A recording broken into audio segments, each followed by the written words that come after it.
और हर एक वृक्ष की अपनी एक उम्र होती है। जब उसकी उम्र पूरी हो जाती है तो वो पतझड़ होने लगता है, फिर नए पत्ते आते हैं उसमें। ऐसे ये दुनिया भी है। इस दुनिया को एक पेड़ की तरह से हम समझते हैं। इसका बीज निराकार परमात्मा पिता है।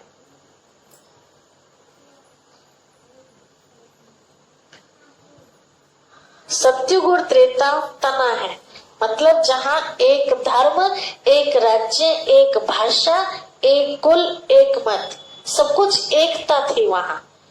फिर द्वापर युग आया तो समझो पेड़ में से टहनियां फूटनी शुरू हो गई।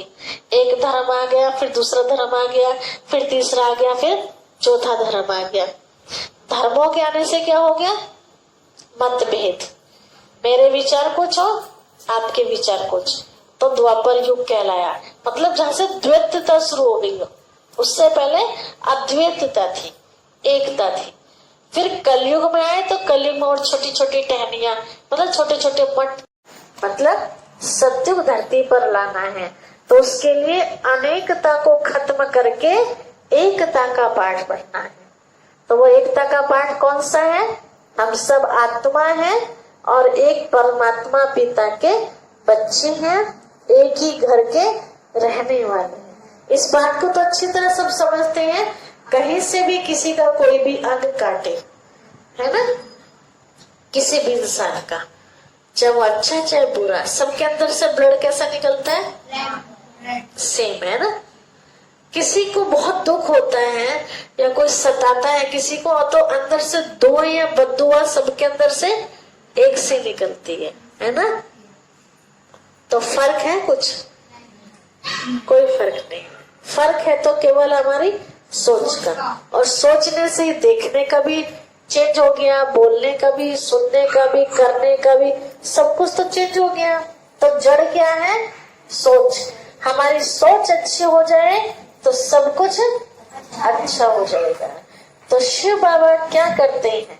शिव बाबा ना किसी को सुख देते ना किसी को दुख देते। आज तक हमें सुनते सुख दुख वही देता है, वो सुख भी नहीं देते किसी को। क्योंकि अगर वो सुख देंगे तो सब तो उनके बच्चे हैं ना। किसी को दे किसी को ना दे, अच्छा लगेगा? नहीं लगेगा ना। तो हमारे कर्मों के ऊपर छोड़ दिया जाता है। बच्चे जैसा आप करोगे वैसा आपको मिल जाएगा। यहाँ एक पिता के 4 बच्चे हैं समझो, तो चारों बच्चों में से समझो कोई एक नालायक बच्चा निकल जाता है, तो यहाँ उस पिता की प्रॉपर्टी चारों बच्चों को बराबर मिलती है, लायक हो या नालायक। कम बढ़ती नहीं कर सकते ना, लेकिन उस पिता की प्रॉपर्टी को बराबर नहीं कर सकते। उसकी प्रॉपर्टी कैसे मिलती? उसकी प्रॉपर्टी क्या है? सुख, शांति, आनंद, प्रेम, शक्ति, पवित्रता, ज्ञान, ये सब उसकी प्रॉपर्टी है जो हमें चाहिए जीवन के अंदर। तो उसकी प्रॉपर्टी लेने के लिए केस हो सकता है कि उसको तो दे दिया, मुझे क्यों नहीं दिया। किसी का बहुत अच्छा मकान होता है और किसी का मेहनत करने पर भी झोपड़ी भी नहीं होती है ना, किराए पर घूमते रहते हैं। तो कोई केस करके दिखाए जरा शिव बाबा पे? कर सकता है? कर ही नहीं सकता। और करेगा भी तो कहाँ करेगा? सुनवाई होगी क्या? हो ही नहीं सकती, रास्ता ही नहीं है। पकड़े कोई भगवान को, और यहाँ बाप अगर ऐसा कर दे तो गोली से उड़ा दिया जाएगा बाप को, कि उसे 1 बीघा फालतू दे दी और मुझे कम दे दी, है ना। कितना खतरा हो जाएगा माँ बाप को। शिव बाबा को खतरा है? नहीं। वहां तो जो जितना ही है क्या, तो पता चलता खरीदी भी नहीं है, दादा लाई चलती आ रही है। अब ये कैसे इतने, किसी के पास इतनी सी, किसी के पास इतनी सी, किसी के पास इतनी सारी। मेहनत करते थे उस समय, ट्रैक्टर वैक्टर थोड़े हुआ करते थे, हल चलते थे या फावड़े से खोदते थे, और इतना कर लिया, इतना कर लिया, इतना कर लिया, इतना। तो समझदार उसको बढ़ाते जाते थे, और जो कामचोर होते थे घर में सोए पड़े हैं। किसी ने मेहनत करके समझो 1 बीघा पूरा, और आपको खुली छुट्टी दे दे हम सबको, है ना, कि भाई जितना खोदना है खोद लो, जितना खोद लिया वो आपका खेत हो जाएगा, ठीक है। जब आपने पूरा 1 बीघा तैयार कर दिया तो उसके मालिक कौन है? आप। फिर आपके बाद कौन है? आपके बच्चे, फिर आपके पोते, फिर आपके पड़पोते, वही लेते आएंगे ना। फिर आपके बच्चे भी मेहनती हो, आप तो थे ही, आपने तो 1 बीघे कर लिया, फिर बच्चों को समझ में तो बच्चों ने और मेहनत की उसको 2 बीघे कर दिया, फिर पोतों ने उसे 4 बीघे कर दिया। मतलब सभी मेहनती। और एक दूसरा वो देख रहा है, अरे रोटी तो खानी है, रोटी तो मिल ही जाएगी, है ना। उसने कुछ नहीं किया तो खुद भी कंगाल, उसकी पीढ़ी भी कंगाल, फिर उसकी और पीढ़ी कंगाल। ये कारण है, ठीक है। कम बढ़ती जमीन का ये कारण है, यही कारण है कम बढ़ती का। पहले खुलेआम जो जितना कर लेता था, लेकिन आज के टाइम नहीं है ऐसा। तो अब जो समय चल रहा है, तो अब ये भगवान शिव बाबा की तरफ से भी खुली छुट्टी है, ठीक है। जितना जो एरिया कर लेगा, अब एरिया कैसे, अब कैसे करेंगे आप एरिया, मतलब जितने लोगों तक आपका सुख उनको मिलेगा, जितने लोगों के लिए आप अच्छी सोच रखेंगे। जैसा मैं सोचती हूँ ना, वैसे वाइब्रेशन, वाइब्रेशन मतलब सूक्ष्म किरणें होती हैं। शायद परसों भी मैंने आपको बताया था कि वो भोजन में मिक्स होती हैं, है ना।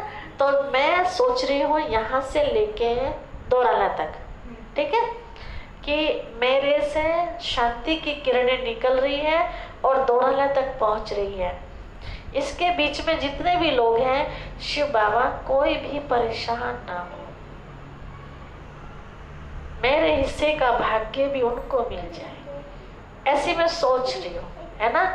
तो उनको मिल रही है वो चीज, तो वो मेरा एरिया हो गया। वहां के लोग वोट किसको देंगे? जिससे सुख मिलेगा उसी को तो वोट देंगे ना। और जिससे दुख मिलेगा उसे बनाएगा कोई राजा अपना? कोई नहीं बनाएगा ना। तो किसके हाथ में?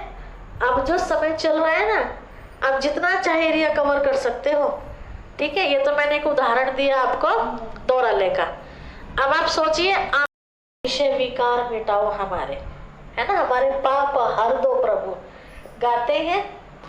लेकिन पाप बढ़ाने का भोजन हम खा रहे हैं।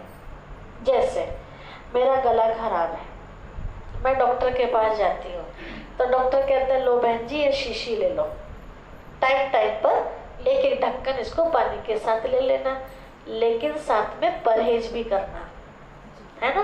परहेज में बता दिया, ठंडी चीज नहीं खाना, चिकनाई मत लेना, खट्टा मत लेना, ठीक है।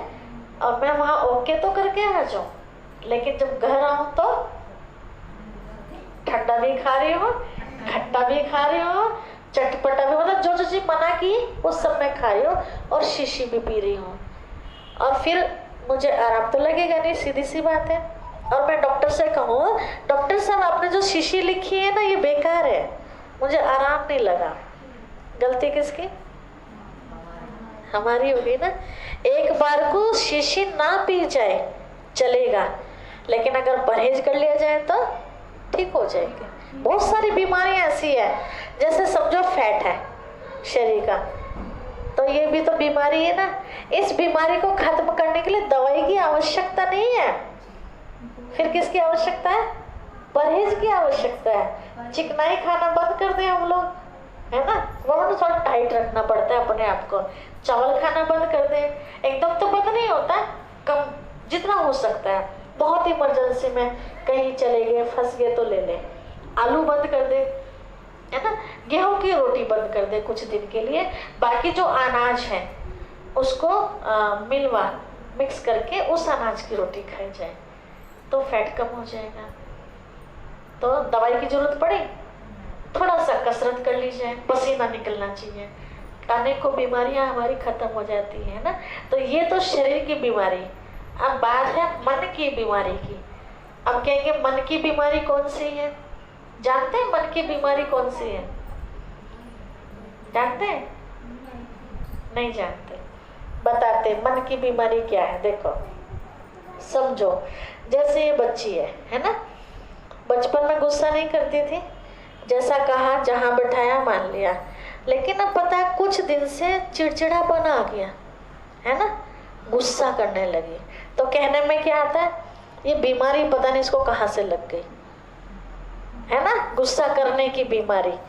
कई बच्चे पहले झूठ नहीं बोलते बचपन में, लेकिन बड़े होके झूठ बोलने लगते हैं। तो कहने में क्या आता है, पता नहीं इसको झूठ बोलने बातें आपके मतलब की है। मेरा काम है शिव बाबा से जो मुझे मिला है, जिस बात का मुझे फायदा हुआ है, मैं चाहती मेरी बहनों को भी फायदा हो। अब आपको आपके मतलब की है वो या नहीं, ये तो आपको पता होगा ना। भाई देखो, किसी को चने की दाल अच्छी लगती है, मुझे अच्छी लगी, है ना, तो आपके स्वागत में मैंने वही बना दी। लेकिन कई बार होता है आपको चने की पसंद नहीं है, आपको तो मसूर पसंद है ना, तो चलो मैंने सब तरह की दालें बना दी, है ना, तो आप उठाएंगे कौन सी, जो आपको पसंद होगी। तो ऐसे मैंने बहुत सारी बातें आपको बता दी, है ना। अब उसमें से उठाइए आप वही जो आपको लगता है कि ये बात राइट है, ठीक है, जो आपकी बुद्धि उसको हाँ करती, इसी को समझ कहते हैं। ठीक है, हमें तोते की तरह सुनना नहीं है केवल, जैसे कहानी में बताते हैं ना, एक तोता था, तोते का नाम था गंगाराम, उसका नाम रखा गंगाराम। और उस गंगाराम को पाठ पढ़ाया गया कि गंगाराम तुम नल पर मत बैठना। क्या कहा उसको, गंगाराम तुम नल पर मत बैठना। उसने वो बात पक्की कर ली, और थोड़ी देर के बाद क्या देखते हैं, नल के ऊपर ही बैठ के कह रहा है वो तोता, गंगाराम तुम नल पर मत बैठना। अब बताइए क्या मतलब है इसका, कि उसने सुना, रट लिया, लेकिन उसको समझा नहीं कि ये तुझे कहा जा रहा है कि तू ऐसा काम ना कर दिए, है ना। तो आज तक हम क्या करते आ रहे थे, शास्त्र पढ़ते आए, है ना, संत महात्माओं की सुंदर वाणी सुनते आए, सुनने में बहुत अच्छा लगा, है ना, लेकिन समझा नहीं उसको। गीता में पढ़ने वाले रोज इस लाइन को पढ़ते हैं, काम क्रोध नरक का द्वार है, रोज उस द्वार से निकल रहे हैं। अब बताइए इसको क्या कहेंगे, केवल पढ़ रहे हैं, उसका मतलब समझ में नहीं आ रहा है ना। सबको पता है कि दूषित खाना इंसानों का नहीं, किसका किसका, मांसाहारी भोजन, तामसिक भोजन किसका है, राक्षसों का, सब समझते हैं। और तामसिक भोजन में क्या क्या आता है वो भी जानते हैं ना, क्या क्या आता है बताएंगे थोड़ा। हाँ, लहसुन प्याज भी उसके अंदर आता है ना। क्या देवताएं खाते हैं, नहीं, कौन खाते हैं, राक्षस। अब हम अपने आप को चेक कर ले थोड़ा सा, वो से कम चल जाएगा, नहीं पता नहीं कितना सारा चाहिए, है ना।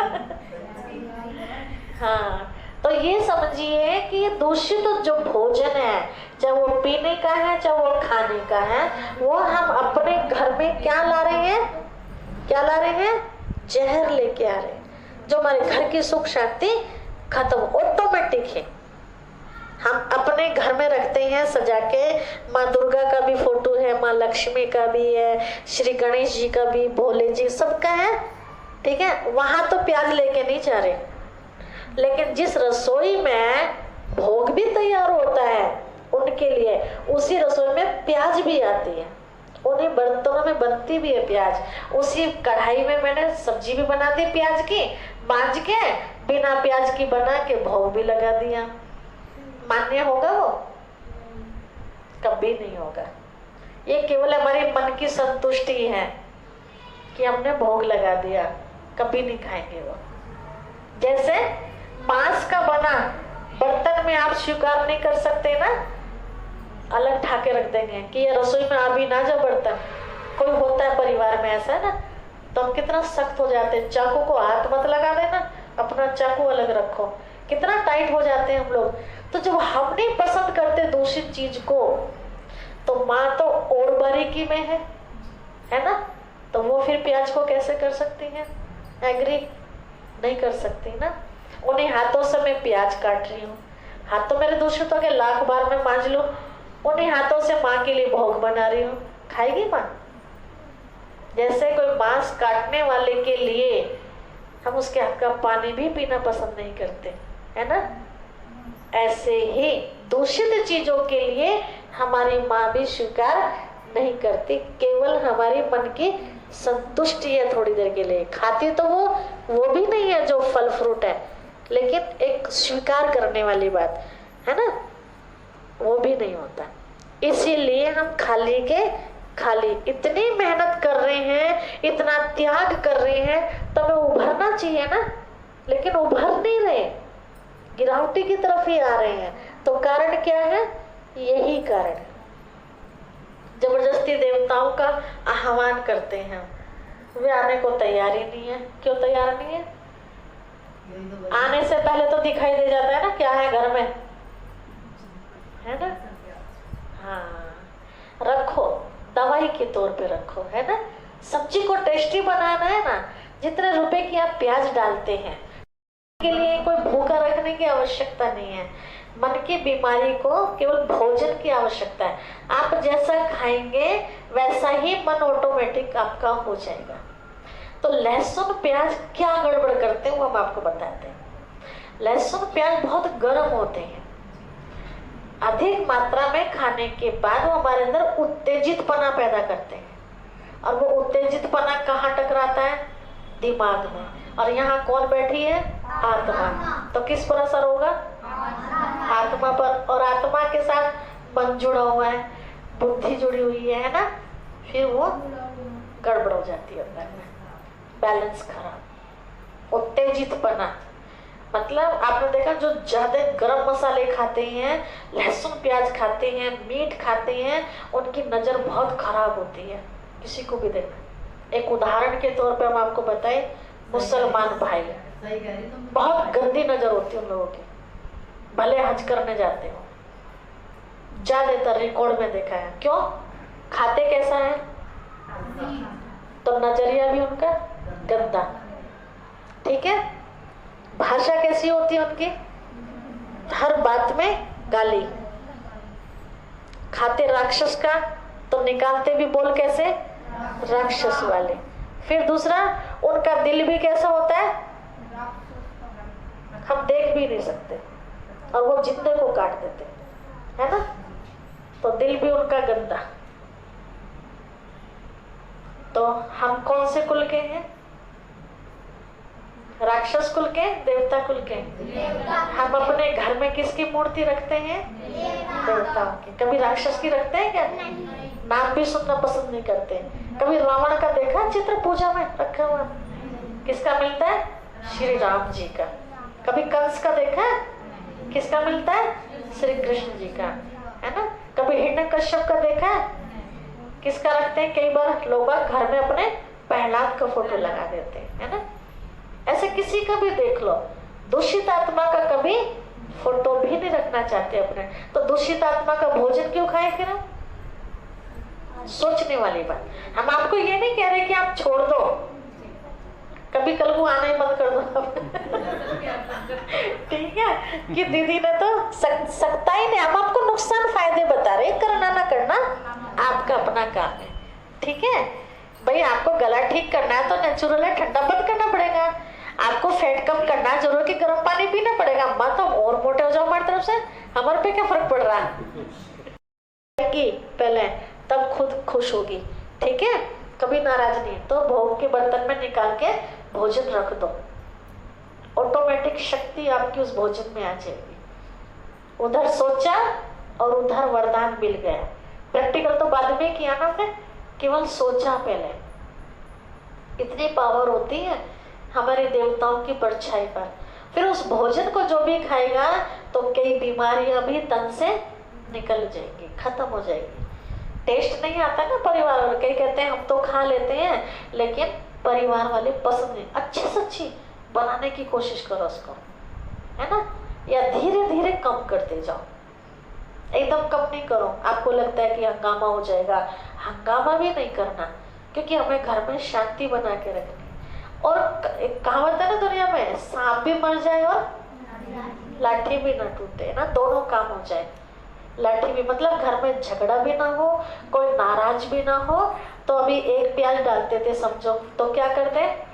पौनी शुरू करते, पौनी से फिर आधी पे आ जाए, धीरे धीरे धीरे धीरे थोड़ा थोड़ा उनको पता भी नहीं चलेगा और काम हो जाएगा। उनको आप पूछोगे ना सब्जी कैसी बनी, अरे वाह बहुत अच्छी बनी, उनको पता भी नहीं लगेगा कि आपने इसमें क्या डाला है। करके देखो, है ना। एक कहावत है दुनिया में कि जहाँ चाह है वहाँ राह मिल जाती है ऑटोमेटिक। लेकिन अगर मुझे ही नहीं अच्छी लग रही तो